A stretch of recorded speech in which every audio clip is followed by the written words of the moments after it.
সুনামগঞ্জের ধর্মপাশায় সরকারি আশ্রয়ণ প্রকল্পের একটি ঘরে আগুনে একই পরিবারের 4 শিশুসহ 6 জন নিহত হয়েছে। গতরাত 12:30টার দিকে জয়শ্রী ইউনিয়নের সিমের খাল এলাকার সরকারি আশ্রয় কেন্দ্রে এই অগ্নিকাণ্ডের ঘটনা ঘটে।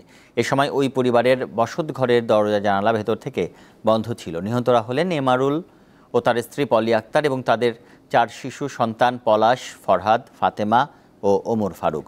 সোমবার সকালে ধর্মপাশা উপজেলার নির্বাহী কর্মকর্তা মোহাম্মদ গিয়াস উদ্দিন ও ধর্মপাশা সার্কেলের সহকারী পুলিশ সুপার আলী ফরিদ ও ধর্মপাশা থানার ওসি এনামুল হক ঘটনাস্থল পরিদর্শন করেন।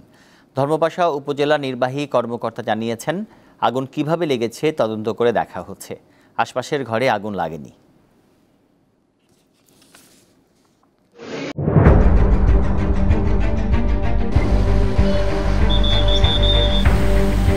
পুরা ঘরে আমার মালামাল সহ একবারে চাপা দিয়ে লইয়া পুড়ে গেছে। এটা মুখে বল দেখবে যাবে না যে রাস্তা কতটুক দিয়ে ভাঙছে। 200 বছর আগের ঐতিহ্য মাটির ঘর ছিল, ওই মাটির ঘরগুলো একবারে ভাঙ্গিয়া নিচে পড়ে গেছে। মানুষের তো অসহায়, করার কিছু নাই।